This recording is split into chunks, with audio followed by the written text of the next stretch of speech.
Le président du Conseil supérieur de la diaspora malienne n'est pas resté en marge de ces forums intercommunautaires de légitimité traditionnelle et religieuse de la région de Gao.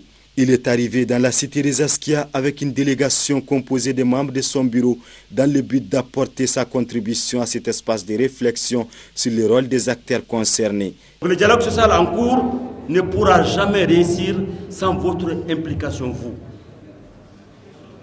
On est venu vous dire que vous avez compris le message du président, vous avez compris le souci de tous les Maliens, vous avez compris l'enjeu et nous vous disons, nous, la diaspora malienne, les 6 millions établis à l'extérieur, on ne ménagera aucun effort pour vous permettre d'arriver à réunir tous les Maliens et enfin qu'on soit d'accord dans nos désaccords pour faire avancer le Mali.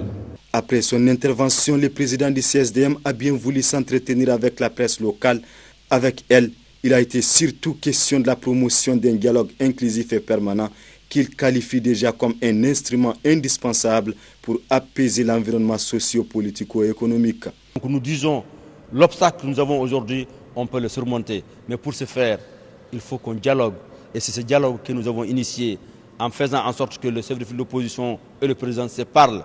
Aujourd'hui, ce parloir, on veut qu'il soit au niveau des villages, des chefs de canton, et qu'ils aient un droit constitutionnel dans notre constitution, qu'il soit rémunéré, qu'il soit respecté et qu'il soit mis à leur place. Parce que sans eux, on n'arrivera jamais à gérer d'une façon efficiente et efficace le problème qui assaillit le Mali. Ici, à Gao, des partenaires comme l'aménagement et les participants venus de toutes les régions du Mali, tout le monde est unanime là-dessus que si les chefferies traditionnelles bénéficient du respect dit à leur statut, elles feront non seulement renaître la confiance, mais aussi agiront et géreront les problèmes des communautés à travers des mécanismes traditionnels et appropriés.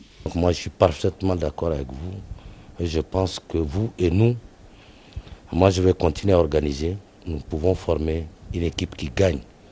Nous ne serons pas un groupe parce qu'un groupe n'a pas l'objectif. C'est une équipe qui a l'objectif de gagner. Donc, nous formerons un très très bon groupe. Et ça, je vous le garantis. Nous allons être ensemble. Chaque fois que nous avons une action à mener, vous allez être avisés pour que vous soyez présents et que nous construisions ensemble. Le plus ardent est que ces 2 journées d'échange soient l'occasion pour les chefs traditionnels et les légitimités coutumières que moi j'appelle les gardiens des us et coutumes, qu'ils aient l'occasion d'exprimer leur engagement d'œuvrer pour la paix, le retour de la paix et la réconciliation, et ceci passe par une communion des esprits et de cœurs contre les ennemis de la paix. Après l'ouverture officielle des travaux, le président du Conseil supérieur de la diaspora malienne a rendu une visite de courtoisie au chef de la communauté Songoï de Gao. Il a exprimé à ces derniers son soutien indéfectible dans la réussite de cette initiative. L'histoire ne s'invente pas, ça s'écrit, dit-on. Oui, une citation qui semble bien comprise par le CSDM à travers son président Mohamed Chérif Haïdara, qui multiplie ses initiatives en faveur de la reconstruction du tissu social.